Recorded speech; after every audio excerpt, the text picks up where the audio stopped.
"What do you want to do to me, rancher?" asked the Apache woman, but he acted without saying a word. The prairie stretched endlessly under a burning sky. The wind moved like a restless spirit, rustling dry grasses and carrying whispers from the cliffs beyond.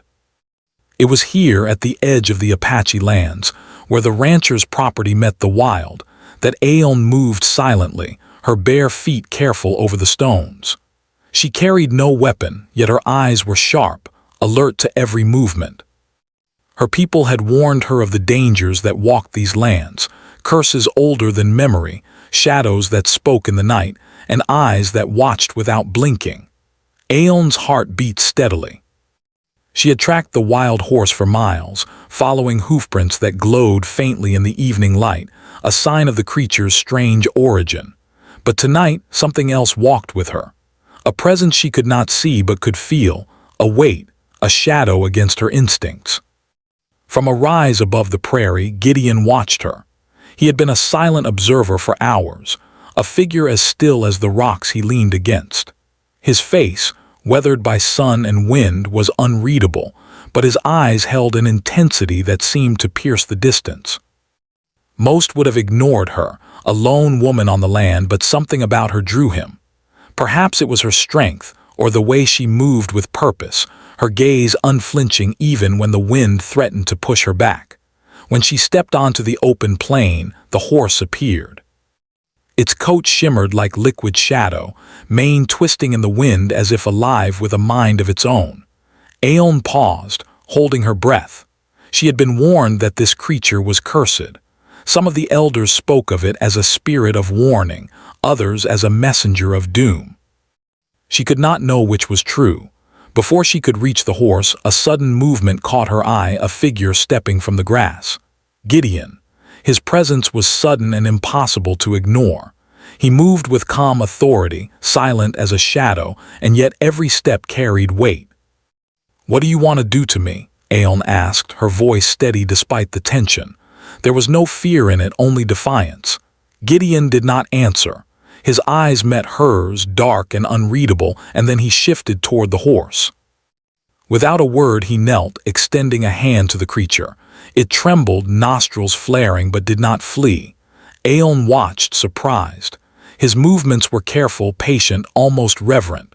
This was no ordinary man. There was knowledge here, deep and quiet, and skill that spoke of experience and power. You are not what I expected," she said, her tone softening just slightly. Gideon finally looked at her, his gaze steady. Still, he said nothing. His silence was not cold. It was deliberate, as if words might break the fragile balance between them.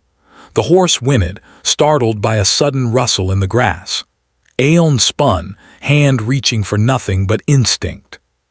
From the edge of the plain, shadows moved unnaturally, the shapes too fast, too dark to be mere animals.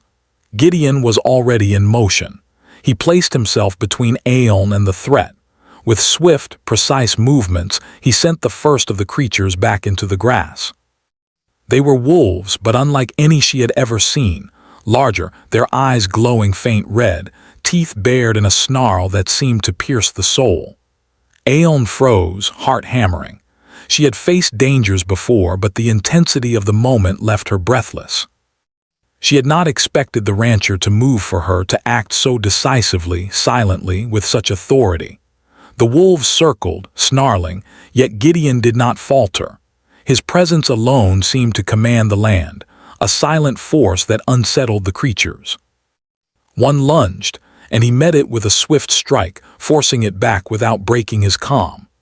Aeon's eyes followed him, seeing not just a protector but a man weighed down by something heavier than the prairie wind. There was pain there, yes, but also control and an unspoken rule. He would not harm her, yet he demanded respect. When the last of the wolves retreated into the shadows, the silence returned, broken only by the wind and the distant cry of the wild horse. Aeon's chest heaved, a mix of fear and awe. "You saved me," she said finally, the words almost lost in the evening breeze. Gideon did not answer. He turned toward her slowly, gaze softening just enough to acknowledge her presence. He extended a hand, not in threat but as an offer of guidance. For a moment, Aeon hesitated. Pride urged her to refuse, to retreat into the wild where she belonged. But something deeper, a pull she could not name, made her place her hand in his. His grip was firm, steady, grounding her as if he had always been there, waiting. They walked back toward the ranch under the dying light, the horizon bleeding shades of red and gold. Every step was measured, every glance charged with unspoken questions. She studied him, noticing the way he moved, the slight tension in his shoulders, the weight in his eyes. Who was he? What had brought him to these lands? Gideon did not speak, but he noticed her. He saw her courage, her intelligence, the way she carried herself with strength and pride. She was not a woman to bend or break easily. And yet, there was something fragile beneath the surface, something he could sense and wanted to protect. The ranch came into view, its wooden fences stark against the encroaching darkness. Inside, the animals stirred, sensing the change in the air. Aeon's eyes lingered on the buildings, then back to Gideon. "I am no stranger to danger," she said softly, as if testing him. "But I do not trust easily." Gideon stopped. His gaze locked onto hers, and for a moment time itself seemed to hold its breath. He said nothing, but the intensity of his look spoke volumes. Trust, he seemed to say, is earned, not given. And yet he would earn it in action, not words. A sudden rustle in the bushes made them both tense. The prairie was alive with whispers and the shadows deepened. Something, or someone, was watching. Gideon's hand moved subtly to where a blade might rest, though none was visible. Aeon's instincts flared. She had felt the presence before, like eyes burning into her soul. "I know you are here," she said, her voice clear, commanding. "Show yourself." The wind shifted, carrying a chill that made the hair on her arms rise. A figure stepped onto the path, cloaked in darkness, its face hidden in shadow. Aeon's breath caught. She knew this was no ordinary wanderer.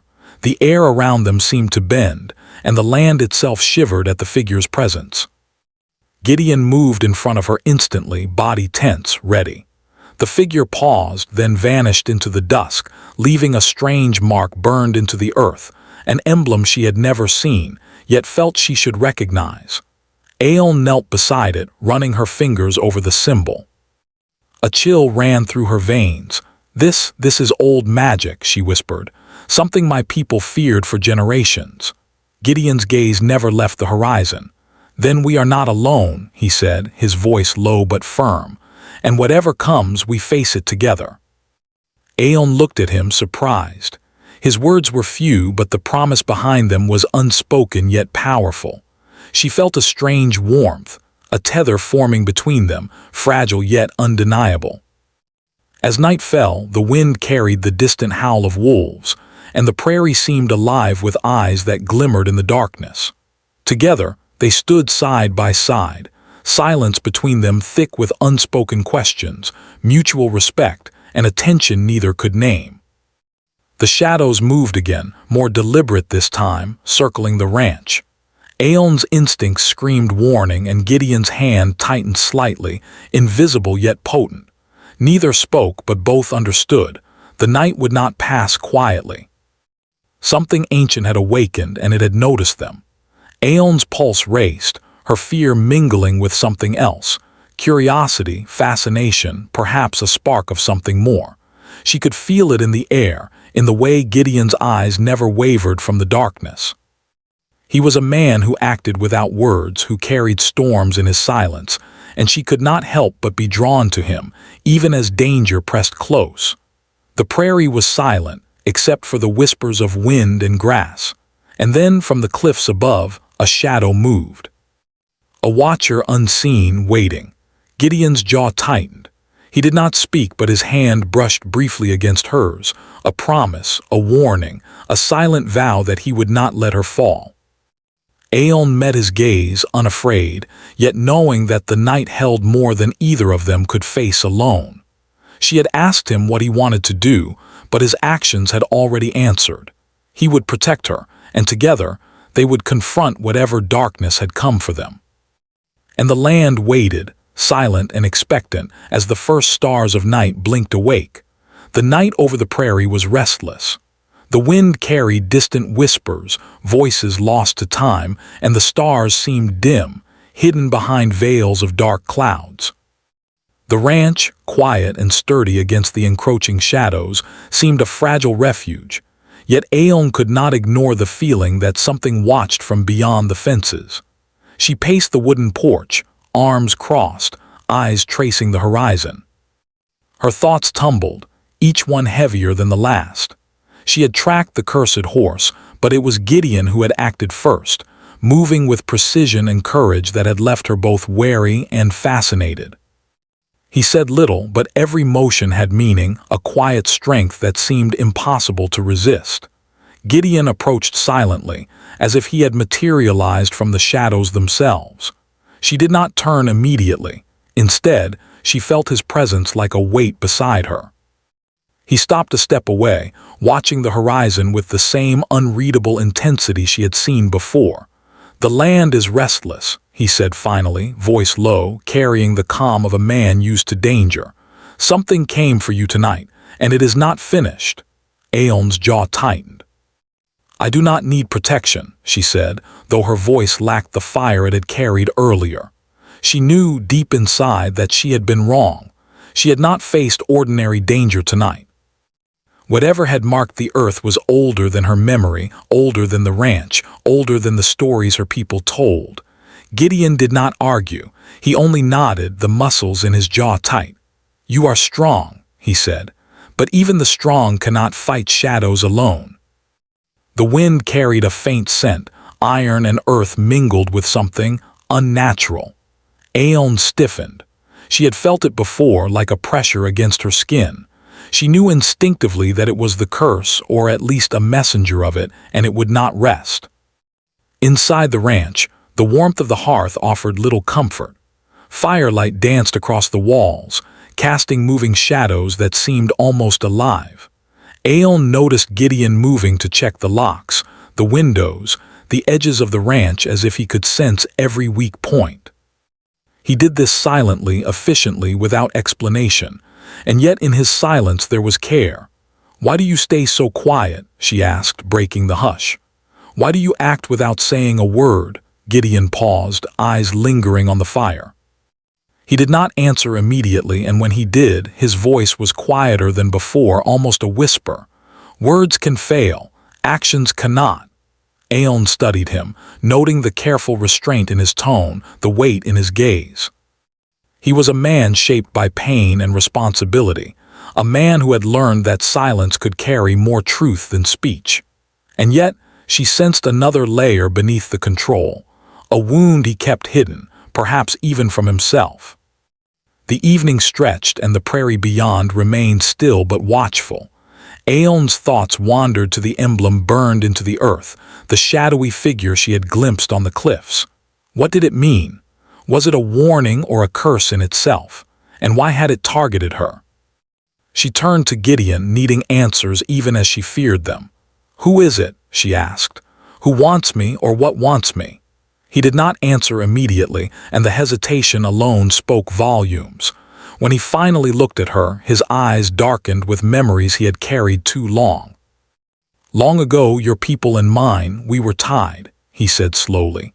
"There were promises made, betrayals, and debts that have lasted for generations. I have tried to stay away to protect, but tonight, I realize some debts do not end unless we face them." Aeon felt a chill despite the fire. His words were vague, yet full of meaning. He was speaking of something ancient, something she had only sensed in legends. And yet, even in his silence about the full truth, she could feel his commitment, a promise made without speaking, a vow in his every careful movement.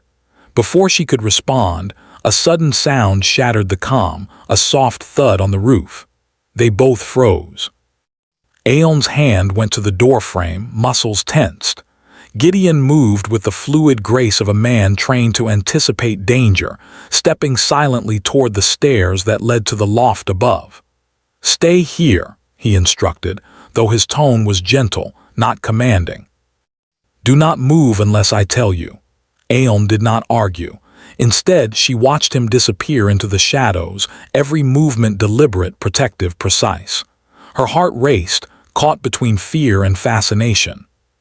The man who acted without words was also the man who held the power to make her feel safe and unsettled in the same instant.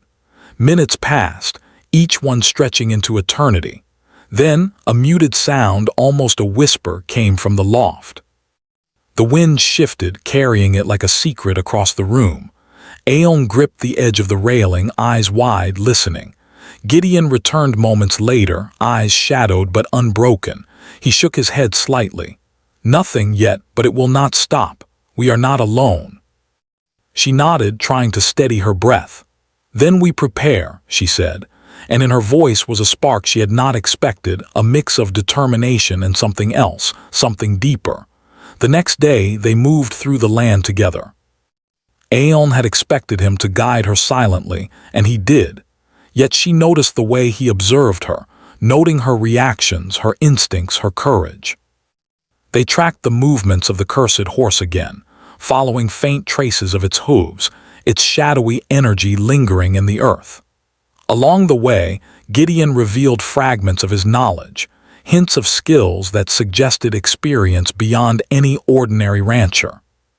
He spoke of herbs that could mask a scent from spirits, of traps that could capture shadows, and of rituals that could protect against the unseen. Aeon listened, fascinated, realizing that he carried a past intertwined with danger and loss, and that each lesson he shared was also a lesson in trust.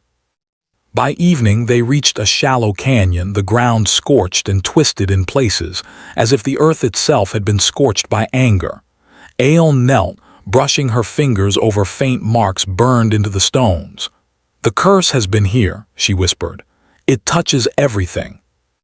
Gideon knelt beside her, silent but watchful. He let her examine the land, but his eyes never left the shadows. His quiet presence was steadying, grounding her, even as the wind carried whispers of warning. "You feel it too," she said after a long silence.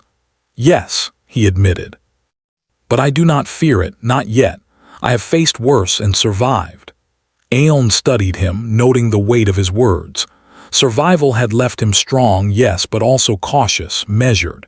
He acted decisively, protected others, yet kept secrets locked deep inside. And somehow, despite her pride and independence, she felt drawn to him, not just by his power, but by the quiet pain she glimpsed in his eyes. As night fell, they set up a temporary camp at the canyon's edge. A fire flickered between them, casting shadows that danced along the rocks. They shared food in silence, the crackling flames the only sound besides the restless wind. Then a sudden movement caught Aeon's eye, a figure at the edge of the firelight just beyond the reach of warmth. She gasped, reaching for Gideon instinctively. He was already alert, standing between her and the shadow. The figure stepped forward, revealing only a cloak and a hood. Its face remained hidden, but its presence was unmistakable. Another messenger, another sign that the curse would not rest.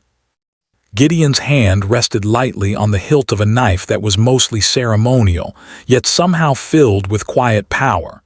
"Do not move," he instructed, voice low but unwavering. "We will see what it wants." The figure did not speak. Instead, it moved closer and then stopped, leaving behind another mark on the earth, this one etched deep, glowing faintly with a cold, pale light. Aeon knelt beside it, heart pounding. This is dangerous," she said, voice tight. "It is calling us." Gideon placed a steady hand on her shoulder. "Then we go," he said simply. "Together."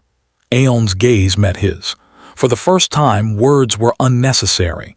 His actions, his presence, his quiet determination spoke louder than any language could. He would protect her, guide her, and face the darkness by her side. The shadow moved again, slipping silently into the night.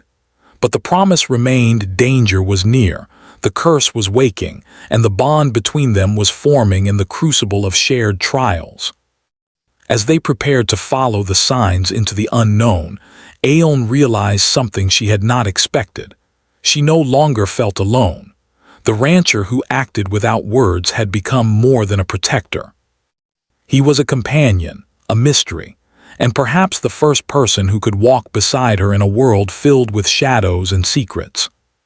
The night deepened, the wind carried whispers of ancient magic, and the prairie waited, alive with unseen eyes, restless spirits, and the first stirrings of a storm that would test courage, trust, and the bonds forming between two souls caught in the dance of darkness and light. The canyon walls loomed high above them, shadows stretching like fingers across the scorched earth.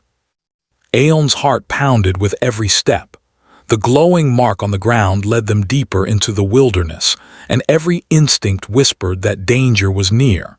She trusted Gideon, yet a part of her mind fought against the unknown. Gideon moved silently beside her, eyes scanning the edges of the canyon.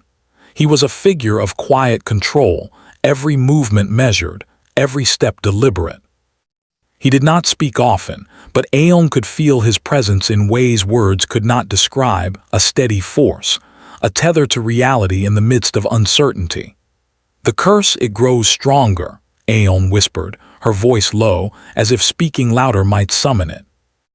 "Every step feels heavier." Gideon did not respond immediately. He walked on, hand brushing lightly against hers as they passed over a patch of scorched earth. It was a gesture so small it could have been missed, yet it carried weight, reassurance, and an unspoken bond. "We face it together," he said finally, his voice calm but resolute. "You do not carry this alone." Aeon's chest tightened. His words were simple, yet they carried the promise of trust and protection. And yet there was more, a sense that he, too, bore wounds unseen, secrets unshared. She had sensed it from the moment they met. Gideon was not only strong but burdened, and part of the reason he acted without words was because speaking would expose the weight he carried. They followed the glowing marks, each step leading them closer to the heart of the canyon. The air grew colder, heavier, and a strange silence hung over the land. Even the wind seemed to hold its breath. Suddenly, a rustling echoed from above. Shadows moved along the canyon walls. The same figure that had marked the earth earlier appeared again, cloaked in darkness. Its presence was unnatural, a twisting of air and light that seemed almost alive. Gideon stepped in front of Aeon without hesitation, his posture protective, yet his eyes revealed caution rather than fear. The figure moved closer, silent but deliberate, leaving another mark on the ground, this one deeper, glowing brighter than the first.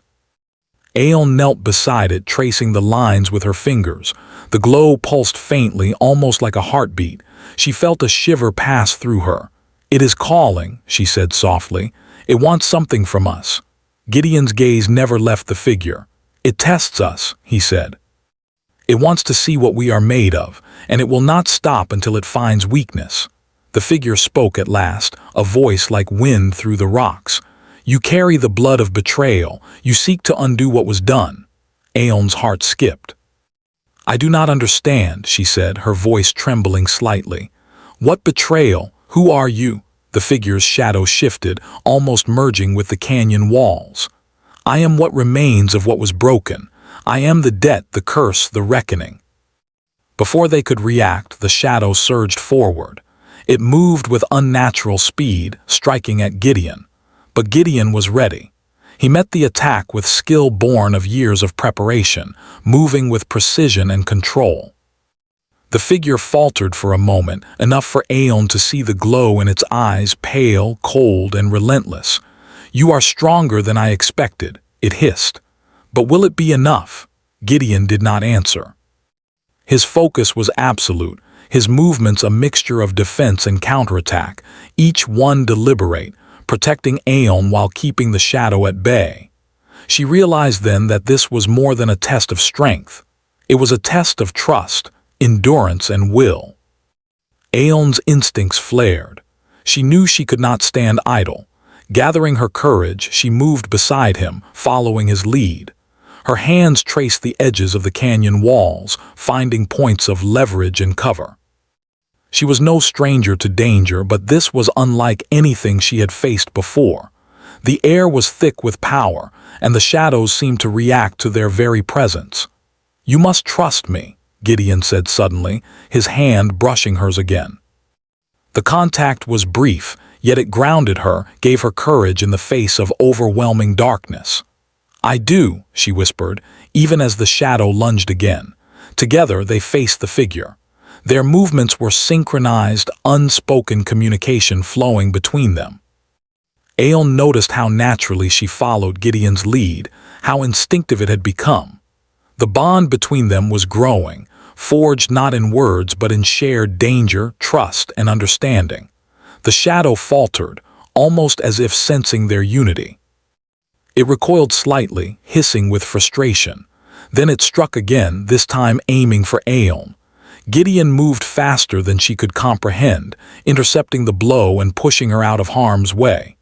"You cannot do this alone," he said, eyes locking with hers. "Not now, not ever." Aeon's chest tightened. She had come to rely on her own strength, yet she realized that strength was amplified by trust, by partnership.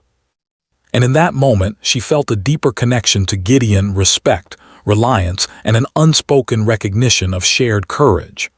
The shadow retreated slightly, moving back into the darkness. Its glowing eyes lingered on them, calculating, waiting. Aeon felt the weight of the canyon pressing down, a reminder that the danger was not gone. Gideon knelt beside her, placing a hand on her shoulder. "We must go deeper," he said. "The heart of the curse is ahead. There we will find answers, and perhaps the end of this trial." Aeon nodded, determination rising. Fear remained, yes, but it was tempered by the knowledge that she was not alone. Gideon was more than a protector. He was a partner, a man who acted without words, yet conveyed more through presence and action than many could in speech. As they moved deeper into the canyon, Aeon noticed remnants of old rituals carved into the rock, symbols of protection, warning, and power. The land itself seemed alive, a living testament to struggles long past, victories and betrayals. She traced the carvings with her fingers, sensing the stories behind them. Gideon observed her quietly, allowing her to explore while keeping a vigilant eye on the shadows. He recognized her courage, her intelligence, and her ability to remain calm under pressure. And yet he could see the cracks, the moments where doubt flickered in her gaze, and he felt a protective surge he had not expected. Finally, they reached a clearing where the earth was scorched black, the air thick with energy. The shadow awaited them, its form shifting, almost fluid as if it belonged to the darkness itself. The glowing marks converged here, forming a pattern that pulsed with faint, otherworldly light. "It ends here," the shadow said, voice echoing through the canyon like a storm. "Prove your worth or be consumed." Gideon took a step forward, placing himself between Aeon and the figure. His hand brushed hers again, steadying, grounding, offering silent reassurance. "We face it," he said, voice calm but firm, "together." Aeon met his gaze, feeling a surge of courage. She had trusted him through uncertainty, danger, and mystery. She would not falter now. The shadow struck again, faster than the eye could follow. But together, Gideon and Aeon moved in perfect coordination. He defended, she maneuvered, each action amplifying the other. They were no longer two individuals facing the darkness. They were a unit, bound by trust, courage, and the growing, unspoken bond between them. The battle continued, exhausting yet mesmerizing. Shadows twisted, the canyon seemed alive, and the air hummed with power. And yet in the midst of it there was clarity. Gideon's presence, his calm, and his unspoken promises gave Aeon the strength to act decisively. And in turn, her courage inspired him to move beyond his own fear and restraint. Finally, the shadow recoiled, striking at nothing, then fading into the darkness from which it had come. The glowing marks dimmed, leaving the canyon in uneasy quiet. Aeon collapsed to her knees, breath ragged, sweat and ash on her skin. Gideon knelt beside her, hands still lightly resting on hers. "You were remarkable," he said softly. "We both were." She looked at him, eyes wide, a mixture of awe and something deeper, something unspoken. I could not have done it without you, she admitted. Gideon's jaw tightened slightly, a rare vulnerability passing through his eyes. And I without you. We are stronger together. For a moment, the world seemed to hold its breath. The canyon walls echoed their shared triumph, the wind whispered approval, and the stars began to pierce the veil of night. Yet even in victory, the air carried a warning. Somewhere beyond the canyon, in the silent stretches of land and shadow, another presence waited, watching. Their trial was not over, and the path ahead promised more danger, more discovery, and perhaps deeper connection between two souls drawn together by fate, courage, and unspoken desire. Aeon rose, brushing the dust from her hands. She glanced at Gideon, seeing not only a protector but a man shaped by past wounds, a man capable of strength and compassion in equal measure. She felt a stirring of something she could not yet name, a promise of trust, partnership, and perhaps something more. Gideon's eyes met hers, silent yet filled with meaning. And as they moved forward, leaving the canyon behind, both understood. The curse was still alive, the shadows still lingered, and the choices they made next could change everything. Dawn broke over the prairie, painting the sky in shades of gold and crimson. The night's shadows had faded, but the air still carried a chill, a whisper of the dangers that had passed and the ones still waiting. Aeon and Gideon stood on a rocky rise, overlooking the land they had traversed, both silent, both tense. The events of the canyon lingered in their minds. The shadow they had faced was gone, but the curse was not yet broken. The glowing marks etched into the earth pulsed faintly, like a heartbeat still alive. Aeon's instincts screamed that they were close to the heart of it, the source from which the darkness had spread for generations. "We go deeper today," Gideon said, his voice calm yet carrying authority. "This ends where it began. There is no turning back now." Aeon nodded. Fear and determination swirled together in her chest. She had never known such intensity in her life, yet she felt a strange certainty that together they could face whatever came. The bond forged between them in the canyon had grown stronger, unspoken but undeniable. Every glance, every subtle touch, had cemented a connection deeper than either of them had expected. As they moved through the rugged terrain, the air thickened with power. The wind twisted around them, carrying whispers of ancient voices, murmurs of long-forgotten rituals. Aeon's eyes scanned the horizon, heart beating in rhythm with the pulsing energy beneath her feet. She sensed the curse not as a thing separate from the land, but as part of it, woven into its soil, its rocks, and its wind. Gideon led her to a clearing where the ground had been scarred and twisted, blackened as if fire had passed through it centuries ago. At the center lay a stone altar, cracked and weathered, yet radiating energy that made the hair on her arms rise. Symbols glowed faintly on its surface, echoing the marks they had followed through the canyon. "This is it," Gideon said softly, "the heart of the curse. Whatever was started here long ago has remained, waiting for someone to finish it or be consumed by it." Aeon knelt beside the altar, tracing the carvings with her fingers.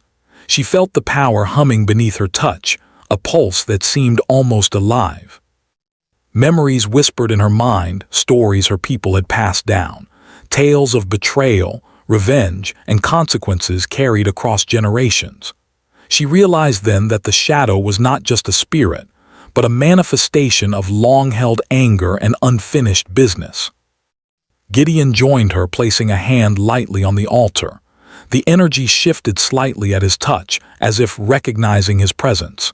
His eyes met hers, steady and unwavering, filled with a promise she could feel without words. "We do this together," he said. "No matter what comes, we face it side by side." Aeon swallowed, nodding. "Together." The wind rose suddenly, carrying a cold, sharp edge that made her shiver. From the shadows around the clearing, figures emerged, not human, yet not entirely spirits. They were echoes of the past, guardians of the curse, remnants of anger that had persisted for centuries. Their eyes glowed pale, and their voices were a chorus of whispers and sighs, warning and accusation intertwined. Gideon moved in front of her instinctively, a silent shield. His hand brushed hers once more, firm, grounding, and Aeon felt a surge of courage. The energy between them, forged through trials and trust, became a shield in itself, a bond that the echoes seemed unable to penetrate. The figures circled them, testing, probing, waiting for weakness. Aeon took a deep breath, remembering the lessons she had learned. Courage was not the absence of fear, but the ability to act in its presence. She raised her hands, tracing the glowing symbols on the altar as she whispered words her people had taught her long ago, words of protection, honor, and balance. Gideon joined her, repeating the gestures he had learned through years of preparation, skills and knowledge that seemed mystical in their precision. Together, their movements synchronized, their intentions clear and strong. The echoes recoiled slightly, as if recognizing the power in unity. The wind rose to a roar, the ground beneath them trembling. Aeon's pulse raced, but she did not falter. She felt Gideon's hand steady hers again, their fingers brushing lightly, a touch that carried reassurance, trust, and something more profound, the acknowledgement of shared strength and a bond neither could ignore. A figure stepped forward from the shadows, the same hooded presence that had marked the earth before. Its voice echoed across the clearing. You seek to undo what was done. You dare to face the past, to undo betrayal and pain. We face it, Gideon said, voice calm yet resolute. Not alone, together. Aeon echoed his words, feeling the conviction in them. Together. The figure advanced, energy crackling around it, a storm of power and anger. The echoes surged, circling faster, their voices a rising tide of accusation and warning. Aeon and Gideon stood firm, drawing strength from one another. The bond they had forged in silence and action became a shield, a force against the darkness. With each step, Aeon felt fear, doubt, and exhaustion pressing on her. But she also felt determination, trust, and a strange exhilaration. The knowledge that they were not just confronting the curse, but rewriting the story that had bound it for centuries. Gideon moved beside her, matching her steps, guiding, supporting, protecting. Their movements were synchronized, a dance of courage and trust, weaving a tapestry of power that even the echoes could not unravel. The shadow lunged, and Gideon intercepted, pushing Aeon out of harm's way. She reacted instinctively, tracing symbols in the air and on the altar, drawing on her own courage, skill, and the lessons she had learned from him. Together, their combined strength became a force neither the echoes nor the shadow could overcome. The energy in the clearing reached a crescendo, the wind screaming, the earth trembling. Then, with a final surge of light and sound, the figures faltered, dissolving into whispers that faded like mist. The glow of the symbols dimmed, leaving the altar and surrounding earth quiet, still, and peaceful. Aeon collapsed to her knees, breathing heavily. Gideon knelt beside her, his hand resting lightly on her shoulder. She looked at him, seeing not just the man who had protected her, but the one who had faced darkness beside her, whose strength had become inseparable from hers. "We did it," she whispered, awe and relief mingling in her voice. Gideon's eyes softened, a rare warmth shining through the stoic exterior. "Yes," he said quietly, "we did it together." For a moment the world seemed suspended, as if holding its breath. The prairie stretched out beneath them, golden in the morning light, alive again, the curse lifted. And in that stillness, Aeon felt something shift within her, a sense of peace, strength, and the first flicker of something she had not dared hope for before: trust, connection, and perhaps love. She glanced at Gideon, who was watching her with quiet intensity. No words were needed. Their shared struggle, the dangers faced, the trust earned, and the bond forged in shadows and light spoke louder than any declaration could. Gideon's hand brushed hers again, this time lingering slightly longer. She felt the warmth, the reassurance and the unspoken acknowledgement of everything they had endured together.